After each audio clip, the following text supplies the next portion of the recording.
Magaalonni addunyaa bebbeekamoo fi gurguddoo ta'an silaa namoonni keessatti wal dhiibaa oolan duwwaa ooluu erga jalqabanii bubbulaniiru. Diinagdeen addunyaas laamshahaati jira. Dhaloota kanaaf danqaa fayyaa hawaasaa guddicha jedhameera. Weerarri vaayirasii koronaa. Weerara yeroo ammaa kana biyyoota 150 ol keessatti mul'ateen namoonni 200,000 fi 25,000 ol ta'an qabamaniiru. Gara 100,000 ta'an immoo vaayirasii koronaatiin lubbuu isaanii darbeera. Egaan COVID-19 yeroo addunyaa wal gahaa jiru kana odeeffannoo dhugaatii fi dharaa addaan baafachuun barbaachisaa waan ta'eef sagaleen Ameerikaa gaafiiwwan keessan deebisuuf ogeessota affeereera. Dr. Freden Iddugala To'annoo fi Ittisa Dhukkubaa CDC damee United Statesiif dura taa'aa turan. Walumaa gala haalli isaa biyyaa biyyatti adda ta'uu hoggaa ibsan. Where I am in New York City, unfortunately, we seem to be in a rapid acceleration mode of the pandemic. Bakka inni jiru magaala New York keessatti weerarichi dafee faca'aati jira. Karaa biraatiin Chaayinaan faca'insa dhukkuba kanaa gadi qabuu dandeechetti. Afrikaatti weerarri kun hammaachuu malaa sodaa jiru qabna. Ogeessota fayyaatiif illee baay'ee sodaanna. Lakkoofsi ogeessota fayyaa Xaaliyaanitti vaayirasii kanaan qabaman sukkanneessadha. Karaa biraatiin biyyi ollaa Chaayinaa, Taayiwaan vaayirasii kana ittisuu irratti biyyoota milkaa'an keessaa ta'uu ishiitu himama.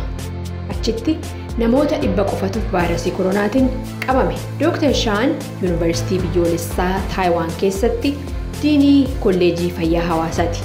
Biyyoota kaaniif fakkeenya ta'aa jechuudhaan muuxannoo isaanii akka ibsan affeerramaniiru. Lesson we learn from SARS is that you never can expect timely and correct data from China. Weeraroota wal fakkaataa tanaan dura addunyaa mudatan keessattuu vaayirasii SARS bara 2003 irraa wanni baranne tokkichi Chaayinaan odeeffannoo wayitaawaadhaa fi sirrii ta'e akka hin kennine. Kanaafis waggoota 17 darban dhukkuboota daddarboo fi bifa weeraraatiin ka'an to'achuu akka dandeenyutti caasaa fayyaa hawaasummaa ijaaratii turre. Haaluma kanaan vaayirasii koronaa to'achuuf wanni goone ji'a majjiitii jalqabnee namoota irratti qo'annoo gochuu boodas Chaayinaa magaalaa Wuhan irraa imalli garanaa akka hin godhamne dafnee uggura keenya. Hidhata diinagdee biyyoonni lamaan qaban hoolaalte kuni murtee ariifataa fakkaachuu danda'a. Garuu murtii sirrii ture. Kanarraa wanni baratamu hoo jiraate murtiin daddafamee fudhatamuu akka qabu jedhan Dr. Chaan. Ogeessonni marii geggeeffame irratti hirmaatan gaafilee isin maamiltoonni VOA Afaan Oromoo kaastan amma tokkoofis deebii kennaniiru. Namni tokko vaayirasii koronaatiin qabamee hoo fayye deebi'ee qabamuu danda'aayii an jedhu gaafilee maamiltoonni keenya nu biraan geechan hedduu keessaa tokkicha. It's too premature to say that. At least based in our cases in Taiwan, we didn't see that. Kanarratti deebii quubsaa kennuun ammallee reefu. Haala Taiwan keessa jiru waan dubbadhe garuu amma ammaatti kanan argine. Kanaafuu kuni sodaa guddaa ta'uu qabuun jedha. Gaafii lammataa. Chaayinaa keessatti namni dura vaayirasiin qabame akkamitti akka qabame hin beekamaa? Dura waa'ee vaayirasii kanaa akkamitti barame? Dr. Kart kolleejii fayyaa Harvarditti Professoriidha.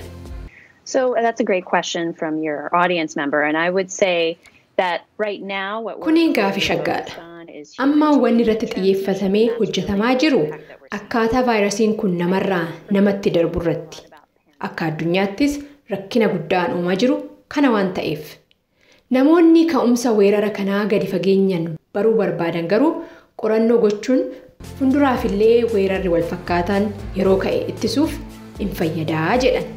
Akkuma argitan marii geggeeffame irratti ogeessonni dhiyaatan hunduu konfiraansii viidiyootiin yookaan immoo skaayipiidhaan. Sababni isaas qajeelfama weerara kana xinneessuuf kenname namoonni walitti qabamuu akka dhiisan darbe fudhachuudhaan. Haaluma wal fakkaatuun egaa biyyoota baay'ee keessatti qajeelfamni akkasii kennamaati jira. Haa ta'u malee hawaasni qajeelfama kana dafee dhagna godhachaa jira jechuudhaaf hin ulfaata. Kanaan wal qabatee egaa dhukkuba kana ittisuu irratti itti gaafatamni hawaasarra jiru maal fakkaata? Gaafiin jedhu gaafii itti aanu. government didn't want to admit that they are at risk for coronavirus because they didn't want to. Fakkeenyaaf Iraanii fi United States fudhadhu. Dura weerarri kun ammam hamaa akka ta'e odeeffannoo gahaan hawaasa bira hin geenye. Iraan keessatti sirumaa'u dhimmicha tuffachuutu yaalame. United Statesis xiyyeeffannoo gahaa itti hin kennine.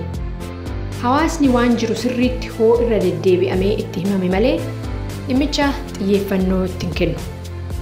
Gaafii itti aanu haguuggii fuulaa yookanis maaskii godhachuun vaayirasii koronaa irraa nama eega. Yes, this mask wearing has become a kind of vaccines in Taiwan. Everybody is wearing that everywhere. Taiwanitti haguuggii fuulaa godhachuun qixxee talaallii fudhachuutti ilaalama. Namni hunduu isa godhata. Ilaalcha waliigalaa haguuggiin fuulaa ogeessota fayyaatii fi namoota mallattoo dhukkubichaa agarsiisaniif qofa jedhurraa adda ta'uusaa nan hubadha. Biyya keenyatti garuu walirraa faffagaatanii dhaabbachuu, taa'uu yookanis deemuu afaan Ingiliffaatiin social distancing jedhamu san hojiirra oolchuun baay'ee ulfaataa rakkisaadha. Kanaafuu nu'iif haguuggiin fuulaa qixxee talaalliti.